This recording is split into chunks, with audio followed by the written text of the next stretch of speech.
Daddy ఒక joke చెప్పవా? ఓకేరా, మంచి జోక్ చెప్పాలి అంతే కదా. సరే, ఈరోజు ఆదివారం కదరా? No, Saturday. రైట్, సాటర్డే మంచి రోజు జోకులు చెప్పుకోవడానికి, ఎందుకంటే వీకెండ్ కదరా. Okay right. అయితే ఒక శ్మశానం ఉంటుంది ఊరు బయట. శ్మశానంలో 2 అక్క చెల్లెలు దయ్యాలు ఉంటాయి.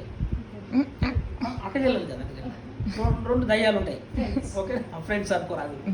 2 దయ్యాలు ఉంటాయి. ఆ 2 దయ్యాలలో ఒక దయ్యం ఉంటుంది కదా, ఇంకో దయ్యంతో మేడం ఈ మధ్యలో బయటకు ఎందుకు పోతలేరు, ఎప్పుడు చూసినా ఇక్కడే ఉంటారు శ్మశానం అలాంటిదిరా అనగానే ఆ దయ్యం ఏమనుకుంటుందంటే,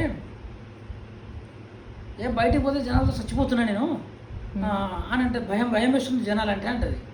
అనగానే నువ్వెందుకు భయపడుతున్నావు, అసలు మనల్ని చూసి దయ్యాలు భయపడాలి కదా, అంతేనారా, దయ్యాలు భయపడాలి కదా అనగానే ఇక ఏంటి కదా, లేదు అసలు జనాల మైండ్ సెట్ మారిపోయింది, జనాలను చూస్తే చచ్చిపోతున్నా నేను, అసలు బయటికి వెళ్ళాలంటే భయం వేస్తుంది అంటది. ఎందుకు మేడం అట్లా మాడుతున్నారా అంటది ఇంకో దయ్యం.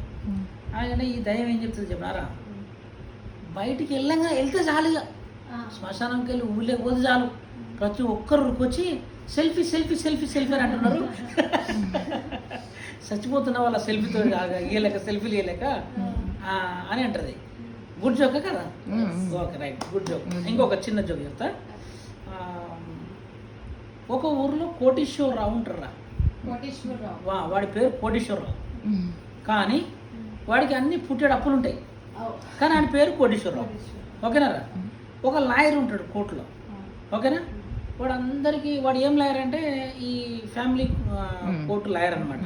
అందరికి విడాకులు ఇప్పిస్తుంటాడు, విడాకులు, కానీ వాని పేరు కుటుంబరావు. అర్థమైందరా, వీరి పేరు కోటేశ్వరరావు, వాటి పేరు కుటుంబరావు. భలే జోక్ కదరా.